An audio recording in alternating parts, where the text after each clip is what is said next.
Andy Kearney of Conway, South Carolina makes furniture. Furniture that often has a distinct look. Furniture that is quite different than what is on most showroom floors.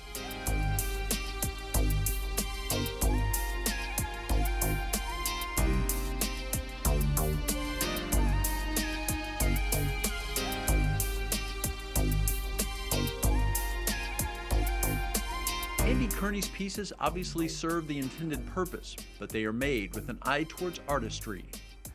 Form and function, that's interesting, always.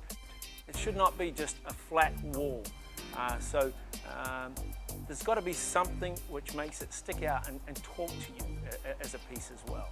It's got to be something different than maybe which can be bought locally at a local store. Much of Andy's work conforms to what his clients want. He recreates their vision. It's when he is making pieces of his own design that his artistic abilities truly emerge.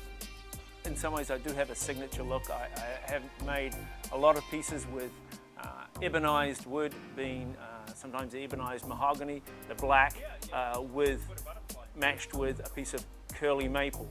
So you've got the dark and the light contrast. There are lots of types of wood that could be used, but Andy has his favorites. I guess the three main woods are either a maple, and I prefer the curly maple for its figure in it, mahogany, because of the traditional part of it, and cherry. Cherry certainly has a lot of warmth in it. With furniture like this, there's nothing quite as important as the raw material. Let's make sure that the wood speaks out, the warmth, the character of it. I recently acquired wood from Ohio, from Pennsylvania, from New York, and I have a supplier in Raleigh, North Carolina. One type of piece that Andy has been focusing on recently is this sort of table. It has sleek lines, a variety of different finishes on top, and legs that taper to where they delicately touch the floor. When it comes down to a fine point,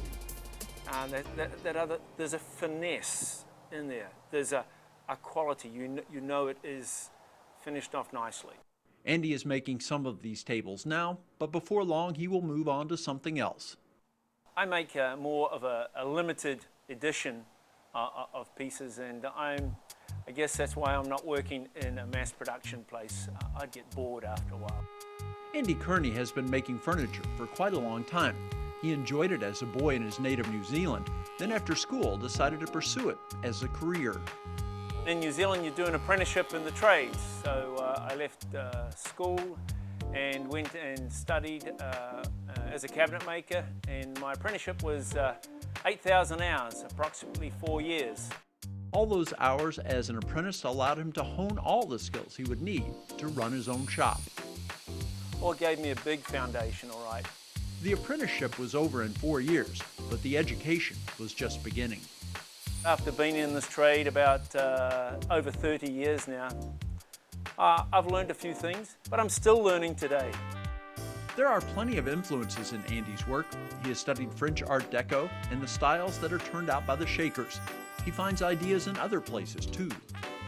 My wife being a musician, when we go to a concert, as I listen to that music, I'm busily doodling, looking around at different things with architecture and seeing how can I incorporate that architectural detail maybe in a piece of furniture. So there's a lot of little things which help bring it together. The work that Andy does has been well received. Whenever he takes pieces to a show, praise abounds.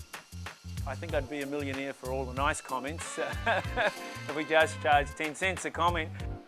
Comments don't necessarily signal that sales will follow. Many people shy away when they see the price tag.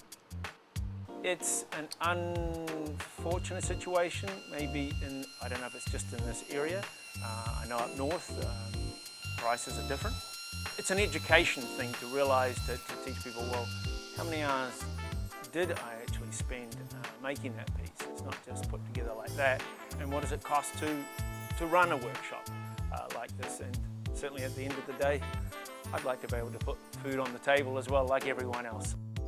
As part of that education, Andy tries to impress upon people that what he does has value that will last. These pieces I'm making are, I believe, are the heirlooms of tomorrow. There are sales though, and that is where the satisfaction for doing this type of work is realized most directly. It's always the biggest thing about when a customer will take a piece home. That just gives me so much joy to see that someone is going to be happy and has accepted my work. There's plenty of satisfaction for Andy Kearney, however, simply on a day-to-day basis, when he is alone in his workshop creating furniture.